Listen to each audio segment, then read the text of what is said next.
UP में पहले चरण का मतदान, 11 जिलों की 58 सीटों पर वोटिंग, नोएडा से मथुरा तक कड़ी सुरक्षा। आज से 2 दिन के उत्तराखंड दौरे पर सीएम शिवराज सिंह चौहान बीजेपी प्रत्याशी के लिए करेंगे जनसभा। उत्तराखंड में 70 विधानसभा की सीट पर 14 फरवरी को वोटिंग।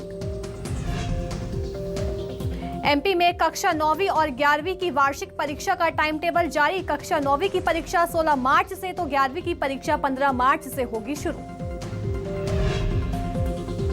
हिजाब विवाद पर सीएम शिवराज सिंह चौहान की मंत्रियों को नसीहत, कहा सोच समझकर बयान दें। स्कूल शिक्षा मंत्री ने बयान लिया यूटर्न, गृह मंत्री बोले ऐसा कोई प्रस्ताव नहीं आया। छत्तीसगढ़ में खाद को लेकर सियासत जारी। धर्मलाल कौशिक ने खाद की कमी के लिए भूपेश सरकार को ठहराया जिम्मेदार। कांग्रेस ने खाद का कोटा कम करने पर केंद्र पर साधा निशाना। राजभवन पहुंचा जगदलपुर में भ्रष्टाचार का मामला। 25 पीड़ितों के साथ राज्यपाल से मुलाकात करने पहुंचा बीजेपी का प्रतिनिधिमंडल। बीजेपी नेताओं की गिरफ्तारी का मुद्दा भी उठाया। भिंड के पंचायत सचिव के 2 ठिकानों पर ईओडब्ल्यू का छापा। आय से अधिक संपत्ति मामले में ग्वालियर और भिंड में कार्रवाई। करोड़ों की अवैध संपत्ति का खुलासा।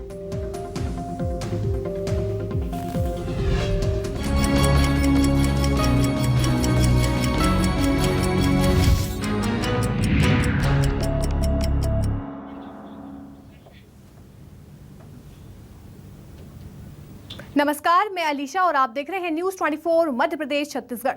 खबर भोपाल से है, जहां वार्षिक परीक्षा का टाइम टेबल जारी कर दिया गया है। बता दें, कक्षा 9वीं और 11वीं की वार्षिक परीक्षा का टाइम टेबल जो है वो जारी हो गया है। कक्षा 9वीं की परीक्षा 16 मार्च से शुरू होगी, तो वहीं 11वीं की परीक्षा 15 मार्च से शुरू होगी। स्कूल शिक्षा विभाग ने ये टाइम टेबल जारी किया है। बता दें, परीक्षा सुबह 8:30 से 11:30 बजे के बीच में आयोजित की जाएगी।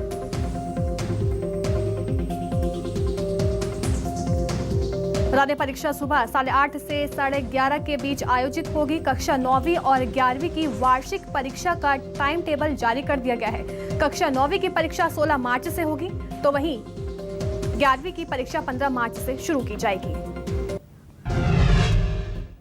भिंड के माध्यमिक शिक्षा मंडल ने इंटर परीक्षा के नकल को रोकने के लिए सर्कुलर जारी कर बच्चों को नकल न करने की शपथ दिलवाई।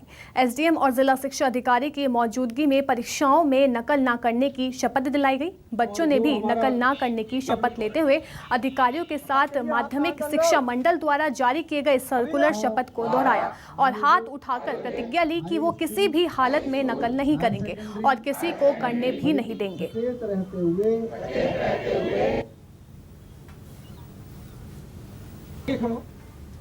मंडल की मंशा ये है कि भिंड ही नहीं पूरे मध्य प्रदेश को भयमुक्त एवं नकल रहित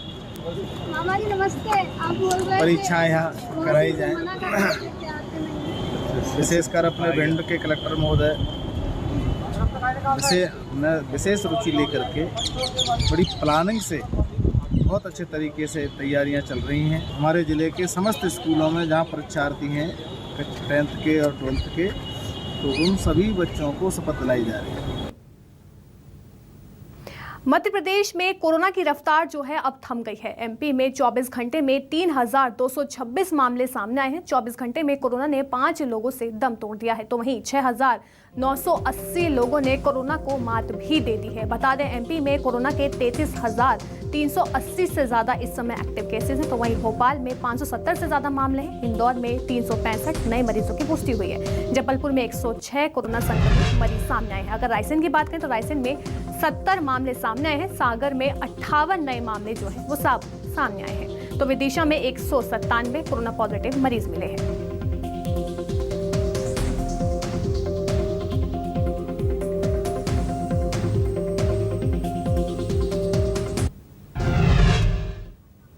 नगरीय निकायों में पार्षद पद के उपनिर्वाचन का कार्यक्रम राज्य निर्वाचन आयोग ने घोषित कर दिया। मतदान 6 मार्च को होगा। मतगणना 9 मार्च को सुबह 9 बजे से होगी।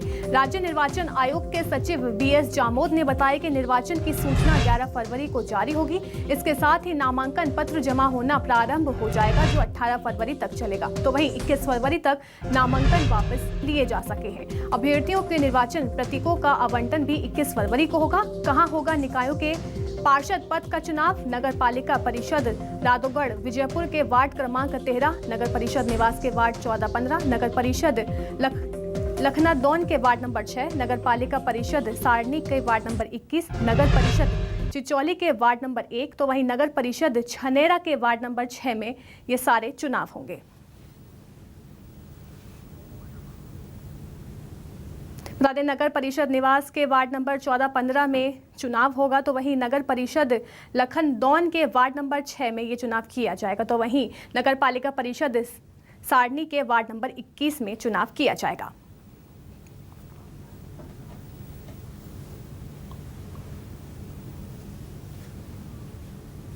खबर भोपाल से है, जहां मंत्रियों के विवादित बयान पर सीएम शिवराज सिंह चौहान ने नाराजगी जताई है। कैबिनेट बैठक में मंत्रियों को सीएम शिवराज सिंह चौहान ने हिदायत भी दी। विवादित बयान देने से मंत्री बचे, ऐसा सीएम शिवराज सिंह चौहान ने कहा। उन्होंने कहा कि मंत्री विवादित बयान ना दें।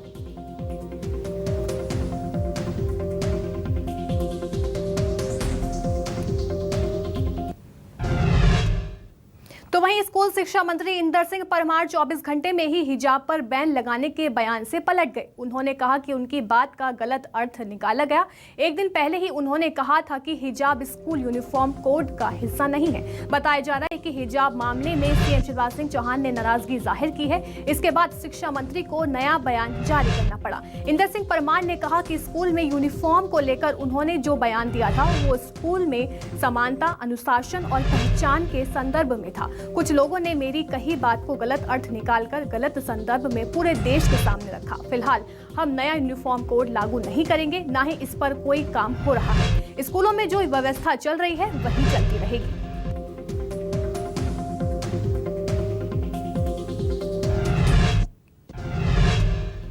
अपनी धार्मिक मान्यताओं को लोग अपने घरों में रखें। स्कूल में संस्कार लेने के लिए, शिक्षा ग्रहण करने के लिए, देश के अच्छे नागरिक बनने के लिए आते हैं, विवाद खड़ा करने के लिए आते हैं। इसलिए मेरी सभी लोगों से निवेदन है कि हिजाब का विषय नहीं है, हिजाब अपना पर्सनल मामला है लोगों का।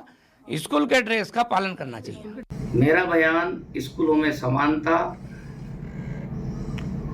अनुशासन और स्कूल की पहचान के संदर्भ में था और इसलिए यूनिफॉर्म कोड लागू करने का विषय मैंने बोला था,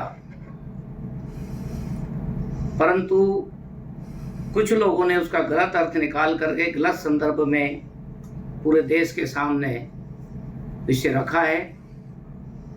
मैं उसका खंडन करता हूं। फिलहाल हम नया यूनिफॉर्म कोड लागू नहीं करेंगे।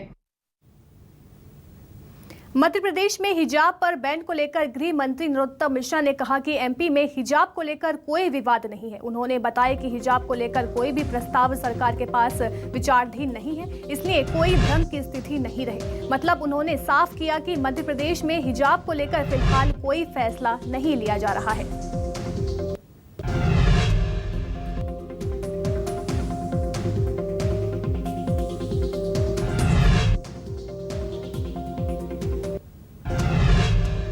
कोई भी विवाद नहीं है और ऐसा कोई भी प्रस्ताव मध्य प्रदेश सरकार के पास विचाराधीन नहीं है, इसलिए कोई भ्रम की स्थिति न रहे। और जहां पर वो विवाद है वहां भी मामला न्यायालय में लंबित है, हाई कोर्ट में लंबित है।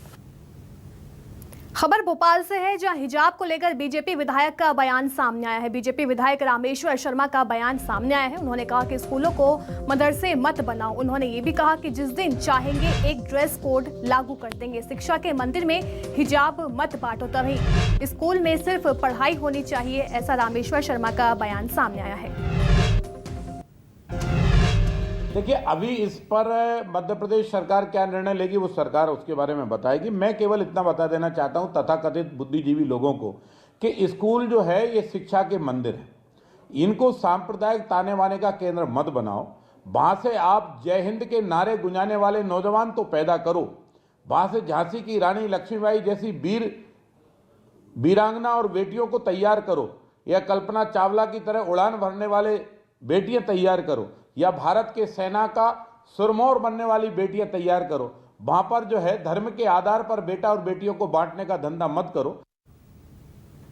मध्य प्रदेश में चल रहे हिजाब विवाद पर सियासी बयानबाजी भी तेज हो गई है। कांग्रेस नेता नरेंद्र सलूजा ने बीजेपी पर हमला बोला है। कांग्रेस के मीडिया समन्वयक ने हिजाब को महज एक चुनाव एजेंडा बनाया है और कहा कि चूंकि 5 राज्यों में बीजेपी की हालत पतली है, इसलिए हिजाब के मुद्दे को ध्रुवीकरण के लिए लाया गया है।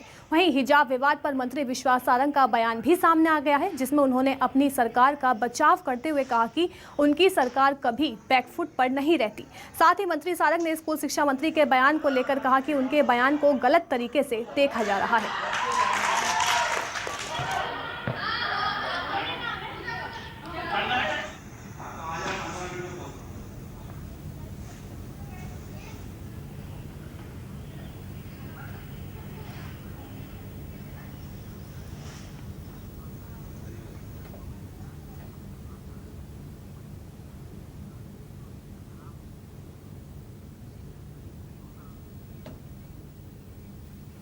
तो सुनवाते हैं नरेंद्र सलूजा और विश्वास सारंग ने आखिर इस पूरे विवाद पर क्या कुछ कहा है। 5 राज्यों के जो चुनाव देख रहे हैं, इसके अंदर भाजपा की हालत पतली नजर आ रही। सभी सर्वे भाजपा की सरकार जाने की बात कर रहे हैं, भाजपा की करारी हार की बात कर रहे हैं। विकास के मुद्दों का अभाव है, किसान परेशान, आमजन परेशान, रोजगार नहीं, महिलाएं सुरक्षित नहीं। तो अब एक हिजाब का जिन्न अचानक से बाहर निकल कर आ गया है। इसके पहले भी स्कूल चल रहे थे, इसके पहले भी हिजाब चल रहा था, इसके पहले भी ड्रेस कोड लागू था। ये हिजाब अचानक कहाँ से पैदा हो गया?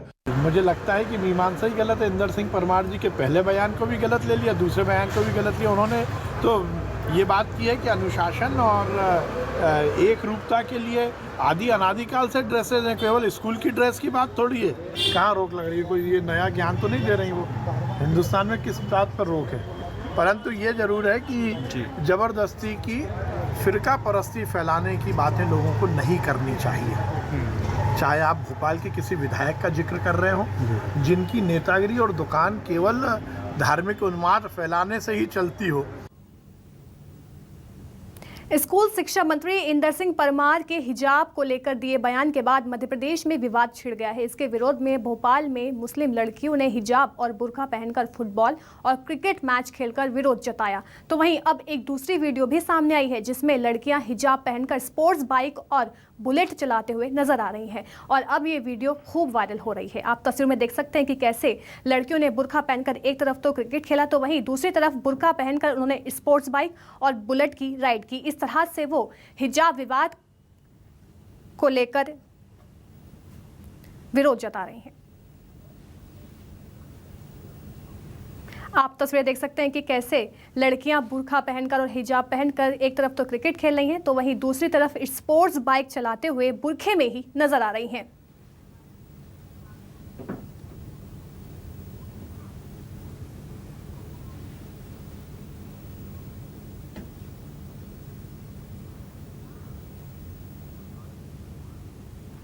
आपको इन तस्वीरों के जरिए लड़कियों का एक अनोखा अंदाज देखने को मिलेगा। आप तस्वीर में देख सकते हैं कि कैसे बुर्खे को लेकर एक तरह तो विवाद छिड़ा हुआ है, लेकिन दूसरी तरफ बुर्खा पहनकर ही लड़कियां क्रिकेट और बाइक चलाती हुई नजर आ रही हैं। आज से 2 दिन के उत्तराखंड दौरे पर है सीएम शिवराज सिंह चौहान। बता दें, बीजेपी प्रत्याशी के लिए वो जनसभा भी करेंगे। उत्तराखंड में 70 विधानसभा सीटों पर 14 फरवरी को वोटिंग होनी है, जिसके चलते सीएम शिवराज सिंह चौहान उत्तराखंड के चुनावी रण में उतर गए हैं। उनका उत्तराखंड दौरा है। बीजेपी प्रत्याशी के लिए वो जनसभा करेंगे। बता दें, 70 विधानसभा सीटों पर 14 फरवरी को वोटिंग होनी है। आज से 2 दिन के उत्तराखंड दौरे पर हैं सीएम शिवराज सिंह चौहान। बीजेपी प्रत्याशी के लिए वो जनसभा करेंगे, तो वहीं विधानसभा सीटों पर 14 फरवरी को वोटिंग होनी है। 70 विधानसभा सीटें हैं, जिस पर 14 फरवरी को वोटिंग होगी।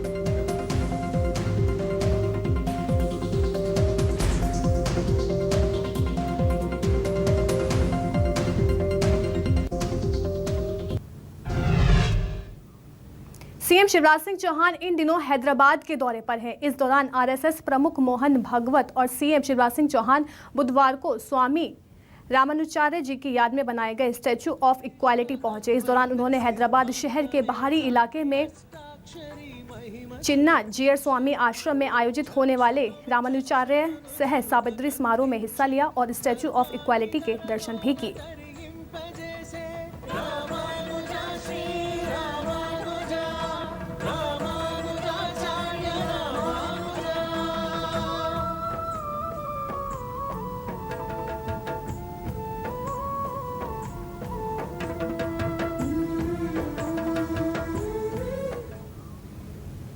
खबर भोपाल से है, जहां सांसद प्रज्ञा ठाकुर का आरोप सामने आया है। स्कूल परिसर में अवैध मस्जिद निर्माण का आरोप उन्होंने लगाया है। बता दें, भोपाल कलेक्टर और निगम आयुक्त को उन्होंने पत्र भी लिख दिया। लेटर में स्कूल परिसर में मस्जिद निर्माण का जिक्र हो गया है, तो वहीं खेल मैदान पर बड़े स्तर पर निर्माण किया जा रहा है, ऐसा प्रज्ञा ठाकुर का बयान जो है वो सामने आया है। विद्यालय का सीमांकन कराए जाने की मांग भी की गई है।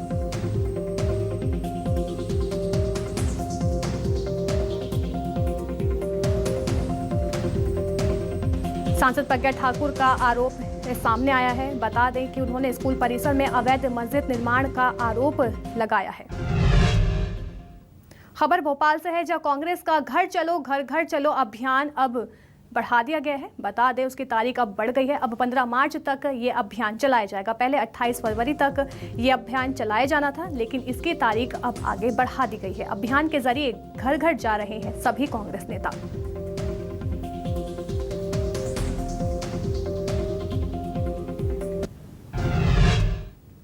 गृह मंत्री नरोत्तम मिश्रा की एक बार फिर दरियादिली देखने को मिली है। दरअसल एक गरीब की बेटी की शादी थी। शादी समारोह में शामिल होने नरोत्तम मिश्रा के भतीजे विवेक मिश्रा पहुंचे और दहेज में देने वाला समस्त सामान और नगद राशि दी, जिससे शादी धूमधाम से हो सके। एमपी में एक बार फिर मौसम का मिजाज बदल गया है। प्रदेश के कई हिस्सों में बारिश का दौर जारी है। सिवनी में तेज हवाओं के साथ बारिश हुई, तो वहीं दूसरी तरफ शहडोल में देर शाम बारिश का दौर जारी है। तीसरी तस्वीर अनूपपुर की है, जहां पर सुबह से ही बारिश का दौर जारी है। बारिश होने से एक बार फिर ठंड बढ़ गई है। लोगों को अलाव का सहारा लेना पड़ रहा है। तस्वीरों में देख सकते हैं कि कैसे तेज हवा के साथ बारिश का दौर मध्य प्रदेश में जारी है।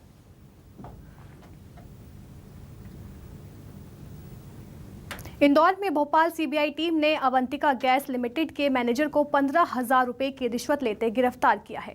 प्रोजेक्ट मैनेजर विजय शुक्ला पर ठेकेदार से बिल पास कराने के लिए रिश्वत मांगने का आरोप है। 35,000 रुपए की रिश्वत में से पहली किश्त के तौर पर 15,000 रुपए लेते सीबीआई ने मैनेजर को रंगे हाथों पकड़ लिया। फिलहाल मैनेजर के घर और ऑफिस पर भी सर्चिंग की जा रही है, जिसमें और भी खुलासा होने की उम्मीद है। आज सीबीआई भोपाल ब्रांच ने इंदौर में अवंतिका गैस लिमिटेड के मैनेजर श्री विजय शुक्ला को रिश्वत लेते हुए 15,000 रुपये की कंप्लेंट से गिरफ्तार किया। खबर खंडवा से है, जहां अश्लील वीडियो कॉल करने वाला आरोपी जो है वो गिरफ्तार हो गया है। फेसबुक पर अश्लील वीडियो कॉल करता था युवक। बता दे, राजस्थान से युवक की गिरफ्तारी की गई है। लड़की को कॉल कर ब्लैकमेल करने का आरोप भी है, तो वहीं महिला से 25,000 रुपए की मांग की थी। मोघट पुलिस ने युवक को पकड़कर गिरफ्तार कर लिया है।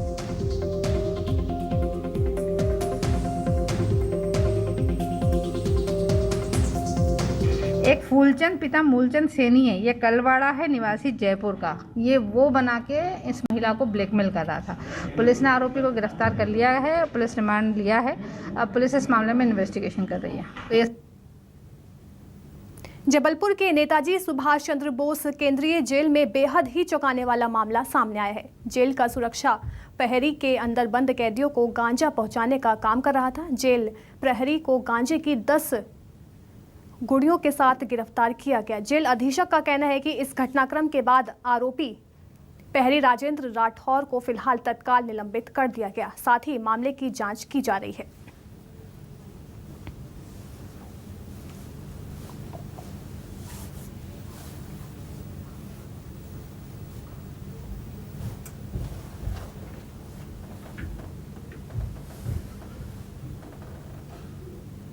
तलाशी इंचार्ज ने उसको तलाशी लेना चाहा, तो उसने तलाशी लेने से पहले से इनकार करने का प्रयास किया। उसने कहा कि मैं कपड़े नहीं उतारूंगा कैमरे के सामने, हमारे कैमरे लगे हुए हैं। तो उसको एक तरफ ले जा करके वहीं तक स्टार्ट हो गया कि इसके पास कुछ न कुछ है। जब पूरी तलाशी ली तो उसके बेल्ट से वो गांजे की पुड़ियाँ मिली और तत्काल कार्रवाई की गई, पंचनामा तैयार किया गया। वो रिटायर्ड फौजी ऑफिसर है, वो कर्मचारी है, जो भूतपूर्व सैनिक नहीं आ जाते ड्यूटी में, वो है। और अभी तो हमने निलंबन की कार्रवाई की है।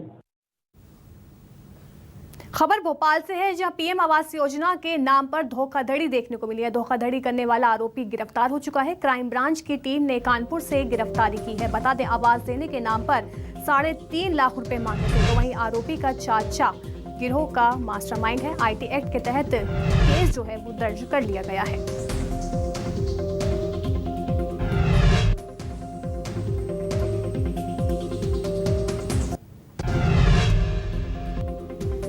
धोखाधड़ी करने वाला आरोपी अब गिरफ्तार हो चुका है।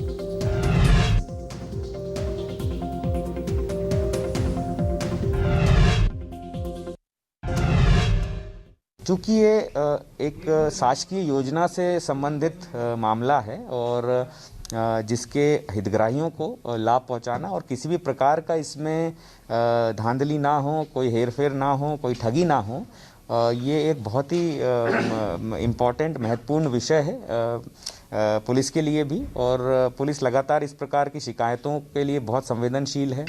इसी प्रकार की शिकायत प्राप्त हुई एक आवेदक से और उसको गंभीरता से लेते हुए पुलिस ने तत्काल ही उस पर टीम बना के कार्रवाई प्रारंभ करी।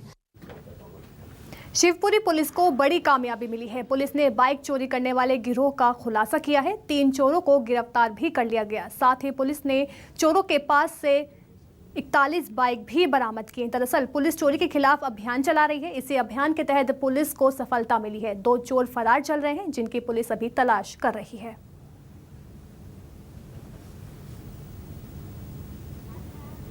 ये शिवपुरी पुलिस को एक बड़ी सफलता मोटरसाइकिल चोरी की जो मोटरसाइकिल है वो पकड़ने में मिली है। एक सूचना मिली थी हमारे टीआई देहात विकास यादव को कि मोटरसाइकिल कोई बेचने के लिए यहाँ पे आया हुआ है, तो उसको पकड़ा। तो उसने बांकड़े हनुमान मंदिर के पास से एक मोटरसाइकिल वो जो थी वो चोरी करना बताई, साथ में 4-5 वहाँ से और बताई। फिर उससे पूछा गया कहाँ मोटरसाइकिलें क्या करते हैं, तो वो पूरा उसकी जानकारी से 3 लोगों को पकड़ा गया है इसमें, और उनके पास से 41 मोटरसाइकिलें अभी तक जब्त की गई हैं। मध्य प्रदेश में आदिवासियों के आर्थिक और सामाजिक स्तर को सुधारने के लिए कृषि, शिक्षा, विवाह जैसे तो कड़ी योजनाएं चलाई जा रही हैं, लेकिन अलीराजपुर का आदिवासी समाज एक अनोखी परंपरा मनाता है जो पूरे प्रदेश में प्रचलित है। वैसे तो आज के इस दौर में शिक्षा के क्षेत्र में काफी बदलाव आया है, लेकिन एक समय पर अलीराजपुर के आदिवासियों ने अशिक्षा का एक दौर भी देखा है। बावजूद इसके ये लोग अपनी परंपरा को कभी नहीं भूलते और आज भी यहाँ के लोग इस परंपरा को धूमधाम से मना रहे हैं। और ऐसी ही एक प्रसिद्ध परंपरा है गातला। देखिए रिपोर्ट।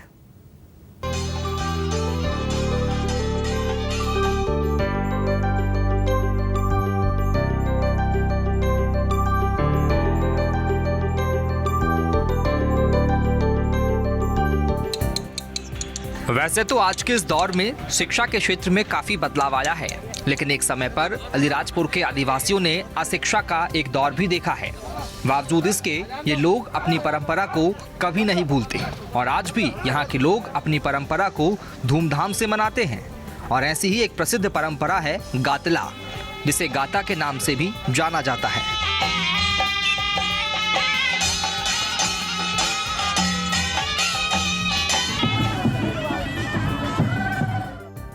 कहते हैं कि आदिवासी समाज में अगर किसी की अकाल मौत हो जाती है तो मृतक का एक समय के बाद गातला डालना पड़ता है। ऐसा माना जाता है कि गाता लगाने से मृत व्यक्ति की आत्मा को शांति मिलती है और उन्हें देवताओं में स्थान मिल जाता है,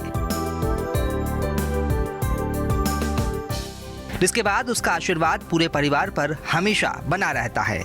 स्थानीय लोग कहते हैं कि गातला नहीं लगाने पर घर में काफी परेशानियां आती है। गाता लगाने से पहले परिजन पुजारी को अपने साथ लेकर उस स्थान पर जाते हैं जहां उस व्यक्ति की मौत हुई हो। कहते हैं कि उसी स्थान से उस व्यक्ति के प्राण मटके में लाए जाते हैं और वहीं उस पुजारी के शरीर में मृत व्यक्ति की आत्मा आकर एक स्थान बनाती है जहां पर गाता लगाया जाता है। मूर्ति बना रहे हैं, इनको गाता बाबा कहते हैं। जिनकी मौत हो जाती है एक्सीडेंट में, ताड़ से गिरने से, जहर खाने से, सांप ने काट लिया, किसी भी कारण मौत होने से उनके नाम से ये मूर्ति स्थापना करते हैं। इसको गाता बाबा कहते हैं और पूजा करते हैं। इनकी 2-3 महीने चलता है ये, और कभी कभी कम भी चलता है, कभी कभी ज़्यादा भी चलता है। ये 3-4 महीने का रहता है, होली से पहले और होली के बाद तक चलता है। ये मतलब रात भर मतलब इसका पूरा वहाँ पे घर पे मतलब पूरा कार्यक्रम होता है। ढोल मादल गाज बरत नाच गाना सब। और वो सवेरे मतलब इसमें वहाँ पे एक निर्धारित स्थान पर इसको स्थापित कर देते हैं। और आदिवासी रीति रिवाज के अनुसार वहाँ मतलब जो लड़कियाँ अपने घर की मतलब लड़कियाँ हैं वो शादीशुदा है, वो अपने मतलब वहाँ पे मतलब बकरा आदि ला के न मतलब वो एक परंपरा का निर्वहन करते, सवेरे उसका भोग लगाते हैं। गाता लगाने से पहले एक निश्चित तारीख तय करके गाता बनवाया जाता है। फिर पूरे परिवार द्वारा आयोजन को लेकर अपने रिश्तेदारों को सूचना दी जाती है।